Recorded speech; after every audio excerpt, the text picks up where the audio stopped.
At some point in your career, someone is going to ask you to do something that feels beneath you, beside the point, wrong for your image, wrong for your brand, wrong for the story you've already decided you're going to tell about yourself. And your first instinct is going to be to say no. Not loudly, not dramatically, quietly. The way you say no to things that don't fit with who you think you are. I want to talk about what that quiet no was costing me, and what happened the one time someone wouldn't let me get away with it. This one's for the artist who's been in it long enough to have an identity, a lane, a thing that you're known for, or at least a thing you've decided you want to be known for. Because here's what no one will tell you about having a strong artistic identity.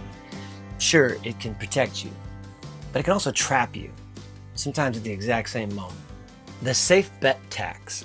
Playing it safe has a cost. It just doesn't send you an invoice right away.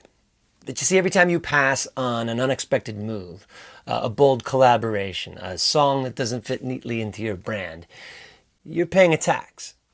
Not in money, but in momentum, in missed signal, in the version of your career that never got a chance to exist because you were too busy protecting the one you already had. The bold move isn't always the reckless one. And sometimes the reckless move is the careful one. The music industry will never punish you for playing it safe. It will just quietly forget you were ever there. When you go on The Voice, they give you a list of like 200 songs, and they ask you to pick 75 and order them from the song you'd most like to sing to the one you'd least like to sing. And I saw Trouble on that list by LaMontagne. Freaked out. I circled it so hard I think the pencil went through the paper. I grabbed a red Sharpie, wrote number 1 next to it. Skipped number 2 through 74. And for 75, I picked Baby One More Time by Britney Spears. I thought I was being clever. Basically trying to tell the producers, look, I'm a singer-songwriter. I'm the serious artist. I'm not your pop guy. Don't embarrass me. It was bratty. And if I'm honest, it was a little worse than bratty. It was a quiet attempt for me to sabotage my own opportunity before anyone else could. Expectation management, we'll call it. Really, it was just fear wearing a blazer. But I wound up getting trouble for my blind audition.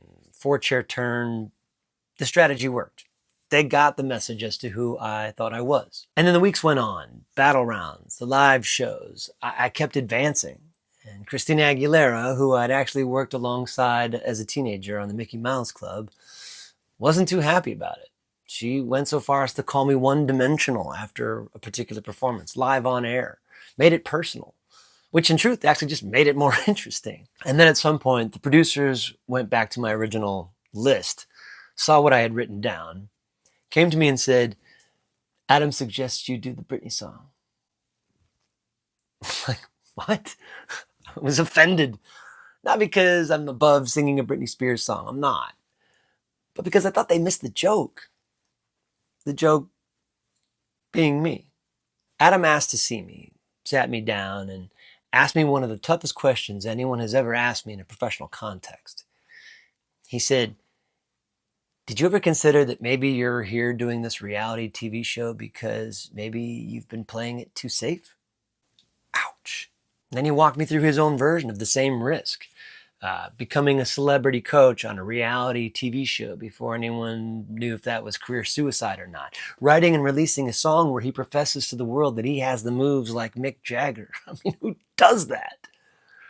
And then he reframed something that I hadn't been able to see.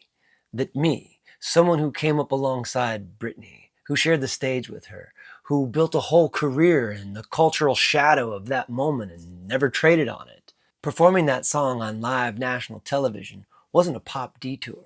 It was the most specific, most resonant, most me thing I could possibly do. He looked at me and he said, if it doesn't make you feel at least somewhat uncomfortable, it's probably not worth doing. And then he said, look, I'm not here to tell you that singing a Britney Spears song is the right call. I'm here to tell you it's the only call. It wasn't a sales pitch. It was a general describing the terrain to his commander-in-chief. And he was absolutely right. I covered the song. I played electric guitar. We had a dance troupe of young female monks, like a throwback to the original Catholic schoolgirl treatment of Britney's original video. It was electric, cathartic, and it was the moment my career genuinely caught a second wind. Not because I sang a pop song, because I finally stopped playing it safe long enough to play to win. You don't find your biggest moments by staying in your lane. You find them by trusting that your story is interesting enough to survive the detour. Own your number 75. Whatever you've been quietly ranking last, not because it's wrong for you, but because it doesn't fit neatly into the story you're trying to tell, write it down. Name it. Don't judge it yet, just name it. Then ask yourself Adam's question. Are you playing it too safe? Not in general, but specifically. Where in your career are you managing expectations downward to protect yourself from disappointment? And finally, find the subtext. The reason the Britney performance worked wasn't the song. It was the 20 years of context behind it that no one else on earth could bring to that moment. What do you have in your history that could give an unexpected move a deeper meaning? The safe version of your career is the one nobody remembers, including you. Adam Levine didn't tell me what to do. He just showed me what I couldn't see because I was standing too close to it. That's what a great mentor does. That's what I'm hoping to do through this channel. What's your number 75?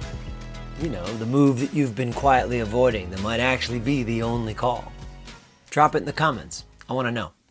Next week, we'll talk about the old squeaky wheel adage. And I'll tell you about a TV show that changed everything and why the thing you almost don't do is sometimes the very thing that follows you for 20 years. If that's something you're into, go ahead and subscribe, and we'll see you next week.